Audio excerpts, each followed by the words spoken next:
கல்வி வந்து அந்த காலத்தில் ரொம்ப நல்லா இருந்தது.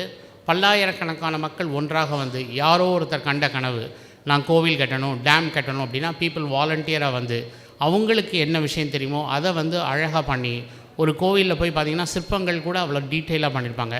அண்டு அந்த கனவை நிறைவேற்றுறதுக்காக அவங்களோட டைம், டெடிகேஷன், எந்த மணியும் எதிர்பார்க்காம அந்த கோவிலை வந்து எவ்வளோ சிறப்பாக பண்ண முடியுமோ, கோயிலாக இருக்கட்டும், அணைக்கட்டாக இருக்கட்டும், எதாக இருந்தாலும் நல்லா பண்ணி ஒரு 50-100 ஜென்ரேஷன் கழித்து பார்த்தா கூட வா ஃபென்டாஸ்டிக் அப்படிங்கிற அளவுக்கு பண்ணியிருக்காங்க. அப்படின்னா கல்விங்கிறது நம்ம ஜீன்லேயே இருக்குது. இதை வந்து காம்ப்ளிகேட் பண்ணி பார்க்கக்கூடாது.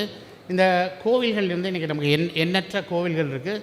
இதெல்லாம் நமக்கு வந்து ஹிஸ்டாரிக்கல் எவிடன்சஸ் இருக்குது. கல்லணை கிட்டத்தட்ட 2000 வருஷமாக உலகத்திலேயே one of the oldest water regulator பாடியை இயங்கிட்டுருக்கு. அண்ட் இன்றைக்கி வந்து முதல்ல நான் வந்து வார் அப்படிங்கிறது வந்து பார்த்திங்கன்னா அந்த காலத்தில் வார் வரும்பொழுது யானைகள் தான் நிறைய யூஸ் பண்ணாங்க. சோழர்கள் அவங்க படையில் ஏறத்தாழ 65,000 எலிஃபெண்ட்ஸ் வச்சுருந்தாங்க. இந்த எலிஃபெண்ட் வந்து வாருக்கு போகும்போது அவ்வளோ ஆக்ரோஷமாக போகுமா. இன்றைக்கி வந்து அந்த எலிஃபெண்ட் வந்து நம்ம என்ன பண்ணிருக்கோம் அப்படின்னா கோவிலில் ஊர்வலம் வர்றதுக்கும் வாசல்லேருந்து நம்மளை ஆசீர்வாதத்துக்கும் தான் யூஸ் பண்ணுறோம். யானைக்கே இப்படி ஒரு திறமை இருக்குதுன்னு தெரியாத அளவுக்கு எப்படி யானை வந்து மாற்றப்பட்டதோ அப்படி தான் நம்மளாம் மாறியிருக்கோம். நமக்குள்ளே அவ்வளோ திறமைகள் இருக்குது.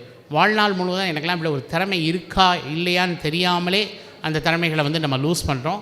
அப்படி லூஸ் பண்ணும்போது இந்த திறமைகள் இருந்ததா அப்படிங்கிறது நமக்கு தெரியாமலே எங்களை மாதிரி நீங்கள் மிஸ் பண்ணக்கூடாது.